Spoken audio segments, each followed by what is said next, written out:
everyone, and thank you for joining on today's episode. I have the amazing Karina Meikle with Amikasa Instagram, right? Yay!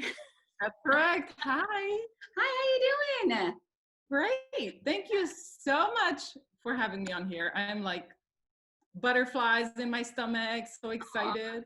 Well, we've been friends on Instagram for a while, and I love your attitude. I love your personality. I love your stories. You're one I always have tuned into because you're always doing something fun and just you're so real and honest. So Same with you, Lisa. I love my morning routine. Sometimes you're behind me because you guys but you're an early bird. So by the time I wake up, yeah. Lisa's stories are up, and I love when you take us along in the mornings with coffee and all your lovely little animals. I love it. My first farm, right? I told Steve, like, if we ever had a farm, it'd be so much trouble. I love it. We have less animals now than we've ever had. Like, I had 3 kids, 4 dogs, 3 cats, guinea pig, a hamster, bearded dragon, and fish at one point. I wish I would have been along that ride. I can only imagine. I'm like, I'll take anybody's animal. I'm like, that's kind of me. Yeah. That's kind of me. People are always telling me, please stop adopting animals. And I'm like, okay, so let's talk a little bit about your Instagram and how you decided to start it and why. I started it in the summer of 2017. Okay. Instagram was kind of new to me by then. It was mostly just, I did have a personal page, and obviously explore page and everything was different back then. But I did stumble upon a few inspiration pictures from a few accounts, and 2 accounts that I will always give credit to because they sparked that fire where I was like, you know what? This is amazing. This is a great idea. One, of course, was Farah's page, Inspire Me Home Decor, and her personal also. And then another one was House of Kiana, actually. Key was such an inspiration for me back then because her home actually reflected a typical American home, not these grand palaces from I don't know what country, but it just reflected, a beautiful home that we all love to see. Yeah. And it kind of pushed me to say, you know what, let's do this. This will be fun. So it all went from there. And so so you've had your Instagram 3 years now then. Yes. Yeah. Yes, it's been a learning process since. Right. Never ending. And so a lot of the DIYs that you've done in your home. So did you start your Instagram in the home you're in now? Correct. Yes, I did start my Instagram in this home, and the DIYs started about almost 2 years ago. Oh, okay. And it did spark because of Instagram is this complete never ending like update, changing. We're always having to change things out because you can only share that same space so many times from all the 7 angles that are, the photograph worthy angles. So I knew that I wanted to make some changes at some point, but just for the sake of Instagram, I could not afford, either changing furniture or wall color or whatnot. So it started with, seeing some inspiration pictures and saying, I really want that, but a contractor is going to cost me, like having to hire out material, labor, all that stuff. So that curiosity sparked saying, okay, well, let me see what's involved in getting trim done. Yeah. It started with a quote that shocked me. Then I was like, okay, let me do a Google search. What are the tools needed? What are the materials needed? And could I do this? Yeah. And as a curious by nature that I am, I was like, why not? So one night, that was exactly with my dining room with the trim. It was one night, I had already that day purchased some of the materials, but not the power tools because I was terrified of using power tools. So all my DIY started with doing it the hard way. And I bought a ruler, a level, and started drawing some boxes on the wall. And the next day, I was like, okay, now we have the trim, we have the saw, let's get to work. Did I know that that was the harder version? I did not. But after that, it sparked where I wanted to keep going and do some more, because that reward afterwards, after the first box or the first half of the accomplishment, felt so amazing. I felt so empowered, and I was like, this is it. This I need to keep going. So that's when the tools, more tools started getting purchased and more ideas, and just we're going now the infinity. Who knows where my projects will get to. Well, I love all your projects, like your current dining room project. I love how you take everyone along in your stories, you ask questions, because also like during quarantine it's kind of isolating, right? So Yes. we don't get a lot of opportunity to like, ask questions. And I think it's really cool how you incorporate your followers and with your design, and I think it really takes them along your journey and your process, which And is I love doing that. Exactly. I love doing that because I feel like when I was curious and wanting to ask questions or find a tutorial that might have helped me back then, I didn't really find one. So when I first started sharing at least snippets of it, and I saw how many questions I would receive and how many inquiries of how did you use that and how did you do that, I figured, okay, I need to at least take a minute from each step and at least document it, and having that puzzle to put together where in the end you kind of see the step by step. right. And everyone kind of has their own way of doing things, but that's the way that it worked for me, and I love sharing it. Yeah, and I love watching it. It's very engaging. It's very like, oh, what is she gonna do today? I wish I could share more projects every day. There's life happens in between too, Yeah, but it definitely is my happy place. Doing project has become so therapeutical for me okay. that I just, and I enjoy the after effect. That's the reward afterwards. Yeah. The process, not always, it's always a learning process, and you never know with DIYs, you never know what could go wrong, but the reward afterwards is amazing. That's fun. Now, do your kids get involved? I see sometimes they're in your story, Sometimes. like, what's mom doing today? Right. Sometimes there's nothing that really impresses them. I could be on that 20-foot ladder. It's just mom once again doing projects. But Don't call mom. We need right, dinner. right. For them it's kind of immune. They're immune to it. But I do hope that at least my son, my daughter, both of them, they see it that mom was doing this, and it will spark in that curiosity in them as well, to just say mom was doing it, I can do this, or like it's just going to come natural to them. Yeah. And I feel like it was Oh, go ahead. no, I was saying I feel like it was natural to me also. It came natural, the curiosity, because I did grow up seeing my mom do things. Okay. She would wallpaper and paint and do anything that she could do. So I do think that she sparked that.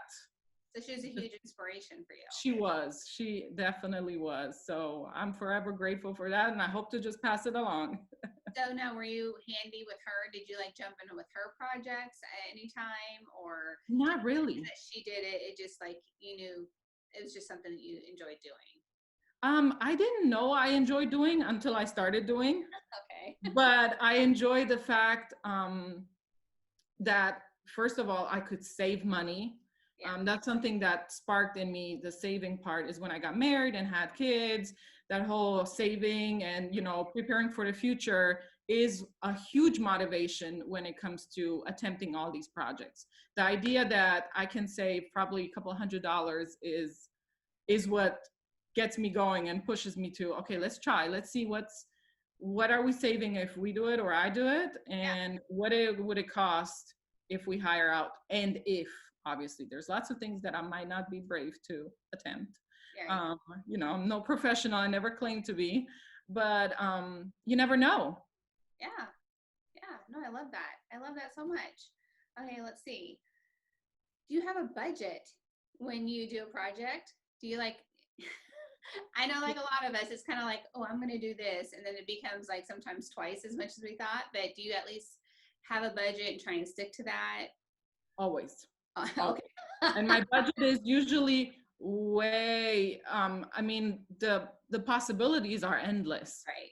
but it's always aiming for the smallest expense possible. Okay. So it really depends. With trim, I already know how much it's costing me because it's sold by the foot, and I kind of like measure out, and I already know what the expense is. And that's why in a lot of cases it's been more my go-to, because it seems to be cheaper than, going out buying art canvases or whatnot, which we know it can add up. And if you're looking for a bigger size to fill up a big wall or something, you're like, okay, am I going to spend $300 for the art wall or trim out the entire space and I Right. can't afford or something. So yes, my budget is always very strict, probably stricter than it should be, but that's kind of like my personal challenge, to always do these makeovers for the least amount possible. And if I can, is I always start with selling something. I call it recycling money, by selling something that I no longer like, no longer need, or is not my style anymore, and use that money towards that refresh or that makeover, and then add something else that I say, okay, that's my splurge item that I wanted in the space. So as someone who wanted to do like a DIY, like you do, like a room, they want to trim out the room, I guess you would say have a budget. Agree. And if you can, Yes. make Yes. it cheaper, and then kind of just go for it. Yes. Obviously, the first time around, for somebody who starts doing DIYs, the first time around, it does feel like an investment, because let's say you need to purchase a tool or a power tool, a nail gun, a saw. So the first time around, it does feel like an expense. But overall, afterwards, the more you're doing it, the more your budget lowers, because you no longer have to make that investment in the tool. So once you break it up in the cost, it pretty much paid for itself. So it's almost like the first time around, it does feel like as if you're hiring out, but you get to keep the investment. Yeah. It doesn't walk out the door. So that's a good win. Do you have like a whole area in your garage just full of extra trim and bits and pieces that you can use for projects? I do, but that inventory is kind of is kind of emptying out, because anywhere I see a wall, I'm like, okay, I'm just gonna add some trim. It's really gotten overboard. Well, now, honestly, doing our house remodel, I kept my walls bare, but I'm really feeling like it's trim time. And Steve got a nail gun for Father's Day, his birthday. And I'm like, oh, maybe we just start in the loft. I love it. I'm obsessed with it. And I know it's kind of a trend that came back, but it's always been this timeless. Right. For me, it's always been this timeless look and this Parisian feel that I've always dreamed of. So I don't think it's gonna go away. So I say go for it. Yeah, Go for it. Trim it all out. I think we're gonna try it. Plus, what I also love is that I feel like it's an investment in your property, in your home. So that's another thing. When I do all these projects, I know this might not be our forever home for sure, but I know it's not going to be a waste. Right, you're adding value. Right. And I love all those details. As a realtor, you're doing things that add value to your home every day. I love that. From the professional itself. Yeah, I just buy a lot of home decor. And I could the temptation is real, Lisa. The temptation is so real. But here's how I've dealt with it, because I could get overboard too. I just don't go.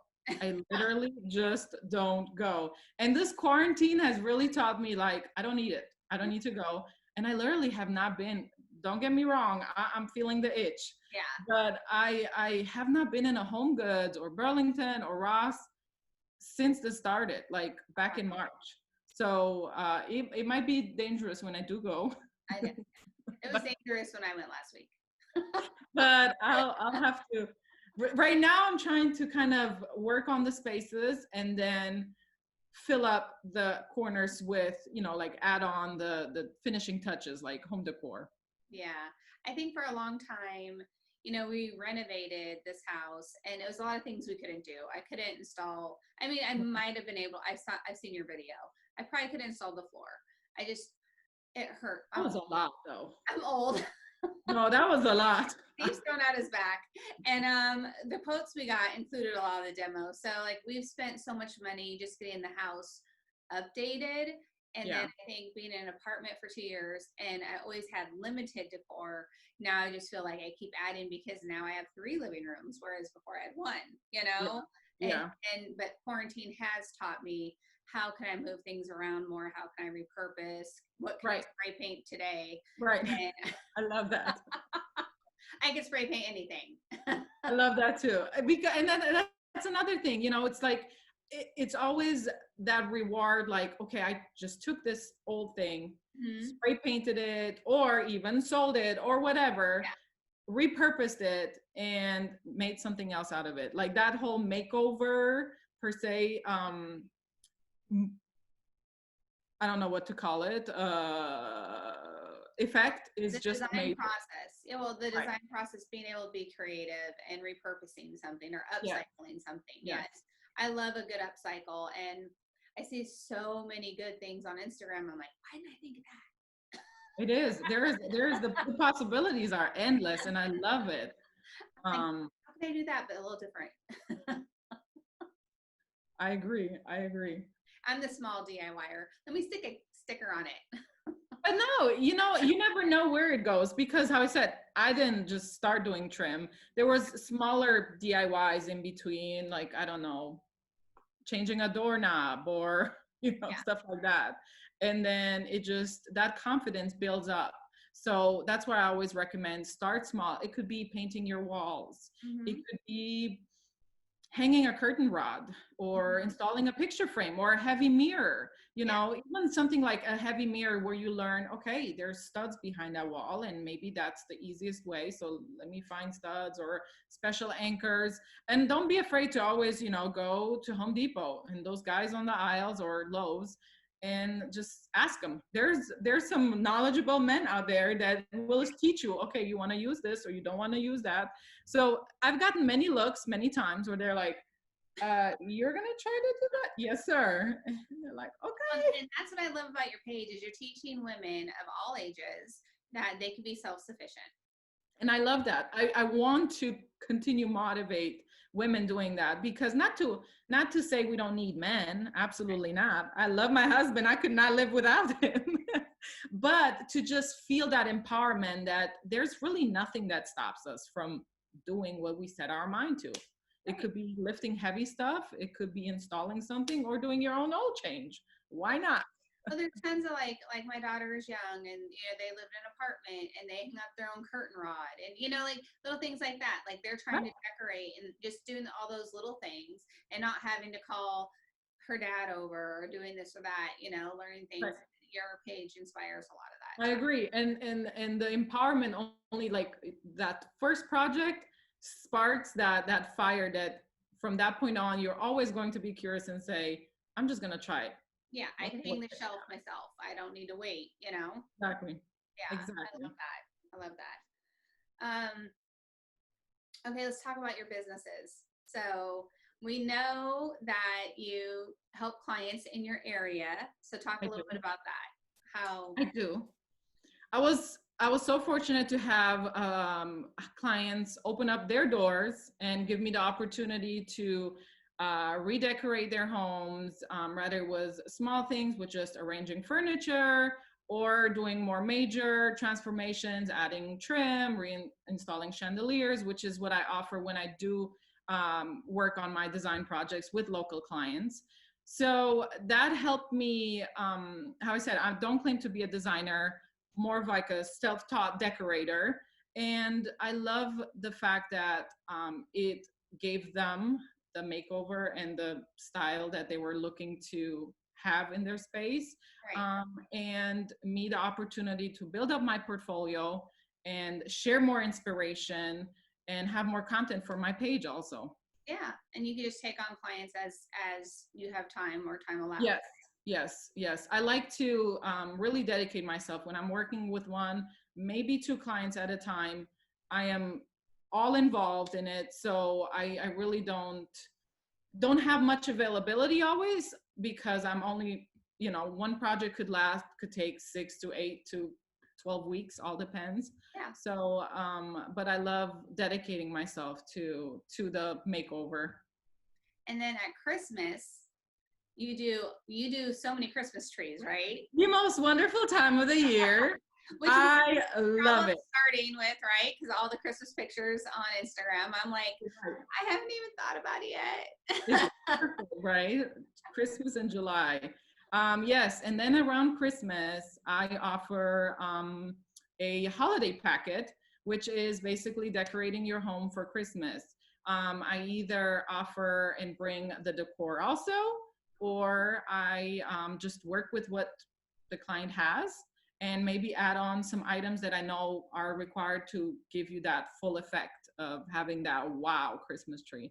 So Christmas is my favorite time, and it's kind of like some clients call me the Christmas tree lady, and I love sprinkling that holiday cheer where I just come in the house and then the family arrives back home and they're like, wow, that Christmas magic. When I was growing up, we had someone that would come decorate our house for Christmas. Also, her name was Carrie, and she'd spend a couple days. And literally, when she left, the house was transformed, and it was just amazing. I love it. And it is. That was part of my. I think I talk about this in my first podcast. Part of my design journey, like watching her year after year.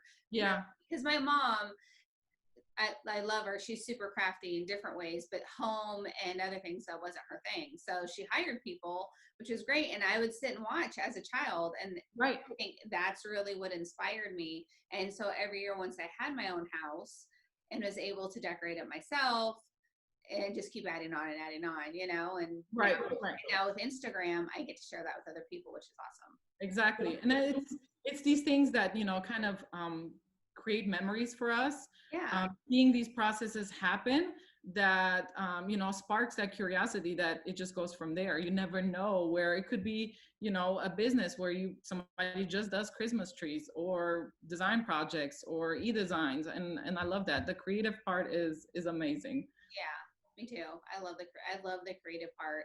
And sometimes the business part gets me like so weighed down that like I think that's why I always tell everybody I do my content a month out, because I need to have time to have downtime to be creative for the next month. I so admire you, how planned, like how you can plan things, how organized you are, because for me it's completely the opposite. It's more impulse. Guess what? We're doing a makeover today. Now, it does involve a little prior budgeting and thinking about it, but I'm very impulsive, which I don't even know how I'm holding up with this Instagram page because I'm not organized at all. It's very random stuff happening. I think I'm a type A personality, and I won't sleep. That's what happens. If I don't write it down and plan it out, then all those thoughts just stay in my head. And so I think that's just how I do it. And that's amazing, because this is what being planned out, being organized like that, that's why you have all these social media platforms and the blog. And how I said, I would love to think about having a blog or YouTube, but I know it involves a lot of work, a lot of organizing work and editing and everything. And I admire anybody who has a YouTube or a blog. All the respect, because I know it involves a lot of work. It's the YouTubers for me. I just think, I could create these little minute clips, right? Mm-hmm. But having that whole YouTube and the thing and that's a lot. I agree. I agree. I have a YouTube and I just throw my stuff up there. I don't put a lot of work into it. Kind of like let's talk about TikTok, right? So your TikTok exploded because of all your amazing building and stuff, and people love seeing that. I was very surprised with TikTok. I think I started this whole TikTok trend, I know it started around the quarantine, but I think it was around Thanksgiving, Mhm. when I would see a bunch of TikToks and what this is. So I just posted one video on there. I think it was the mudroom project that I had. And again, even there, it's a different platform. You're learning how to edit, how to post, the music, whatnot. So it was very amateurish, but I posted it and it kind of blew up. And I was like, okay, TikTok is showing more love than Instagram these days. So let's keep going. And I think choosing a niche is what grew my following on there drastically, because I only show these videos that, you know, are obviously not created in a minute. It's a weeks long process, but they're all clips, and it shows the before and the after and the process in between. And I guess people love it And all because 60 it seconds, and it took you like, weeks. days. That's right. But yeah, I really do like the algorithm. I kind of do like the algorithm on TikTok because it is kind of more authentic, or just immediate. Yeah. It's not as planned out and hard to reach. You can see a variety of things on your For You page. You can see things that have millions views or hundreds or tens. And you never know. It's based on what the user actually likes. So Yeah, and my TikTok's all over the place. One day I'm doing a singing lip sync thing, and the next day I'm doing a styling. More TikTok, I think, started for me was just once again in quarantine, and it was just funny. Like it is. I just get on there and I laugh. It's hilarious. I love it. And we learn so much on TikTok. I've It's learned like so much. I went to IKEA and bought like 10 things that I saw on TikTok. it's like a new Google engine where, you know, did you know you're supposed to put the cup out of the laundry detergent into the dryer? I did not know that. Or, you know, into the washer. Here I have this cup that's all gunked up with detergent. It's amazing all the things you learn on there. I really hope that Instagram is kind of going to switch it up a little bit and make it more authentic on there and less hard to reach your audience. I'm all. I know, I know. We can hope. We can hope. I'll still do it though, But yeah, Instagram's a whole other beast. It's always constantly evolving, and we're always constantly learning, and I agree. ever having to change. And I think that leads into my next question. What would be your best tips for someone who is starting a brand new Instagram page? Someone who's seen your page, they see what you do, and what would be some good advice for the newer Instagrammer? Because I know you, like me, we get questions and DMs all the time. I can't grow my following. What should I be doing? So what are just like a couple good tips for them? My number one thing that I would recommend, and that's a mistake I made right when I started, is stick to your true authentic self as far as style, design, everything. If having a all black room with no pops of color, very moody, if that is your style, stick to it. If you like bright open spaces, glam pieces, stick to it. And I know our style evolves over time, but when I personally started my Instagram, I somehow fell into, because it was what I was seeing, which was more of like a rustic farmhouse trend. I felt like, okay, that's the only thing, because I was trying to please the crowd. Right. That's what I was offering on my page, but I truly was not happy with it. I always had more of the glammy, shiny, luxurious pieces preference. So it was almost a year into it where I was like, what am I doing? What am I doing here? I don't like how my corner looks or my house looks. So that's when I started. I felt like the more I got used to it and more I felt comfortable with my audience, I switched it around. I got rid of the pieces. I went to what my heart desired, neutral, simple. glam pieces, which evolved into a more of a rustic glam look. But as as I kept pushing through, I realized I personally don't enjoy when things are forced. Yeah. If my page felt forced, or I felt like, okay, I have to post every day, or I have to post every other Yeah. day. I know our audience likes uh, consistency and everything, but I feel like they also appreciate the authenticity and feeling that behind that square or behind that story, it's a real person. Right. Some days it goes great, some days it does not, You and just need a it's break. okay. Yeah. Some days you just need a break. Exactly. So that would be my thing. Don't make it feel like a business. Don't make it feel like work. I know after a while, once the page grows, it does turn into kind of a business, and you do have deadlines, and you do have collaborations and contracts and all of that.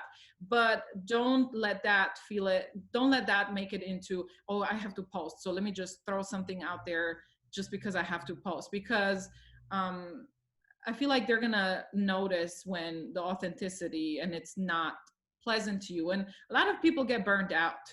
Don't I always say we do get frustrated, and all the algorithm and all of that, it does take a toll on you sometimes. Mm-hmm. But it not only takes a toll on you, it takes a toll on your creativity. Right. So in order to not let that affect you, because again, it's supposed to be fun and creative, um, take the break you need. If it's share real life glimpse, people appreciate that, because we are all human. We are all having messy homes, clean homes, We're all in quarantine. all all going through the same battles. My battle might be different than yours today, but in the end, through life, we all go through the same struggles. And you sticking true to yourself, to your style, to your passion, your creativity is what is truly appreciated. Those are great tips. And Thank you. that, I just want to say thank you so much for I being on my appreciate it. podcast. And I was so excited for today's interview because you're one of my favorites. I love it. You are one of my Scorpio sisters, so Yes, you know how yes, we we get each other. you know how we connect. We get each other. So please tell everyone where they can find you. They can find me on at Mikasa is my page. On TikTok, I go under the same name. And so far, I don't have any other social media outlets because I get burned out. I'm not I'm not organized yet. I know one day maybe I will venture out, just how I started TikTok. Maybe I will jump into the YouTube world, but for now it's scaring me. And just join along the crazy ride. Cautious on the stories. Some days you find a DIY. Some days you find kids arguing and dogs barking, but that's okay. That's life. That's life. And that's, I think, the best part about stories is that's life. And It is. people get to see the real you. So, It is. and I love the real you. So thank you again. I appreciate that. Thank you so much. All right. Well, I can't wait for your episode to air. And I will talk to you soon on Instagram. Sounds great. Thank you so much. Bye-bye. Bye.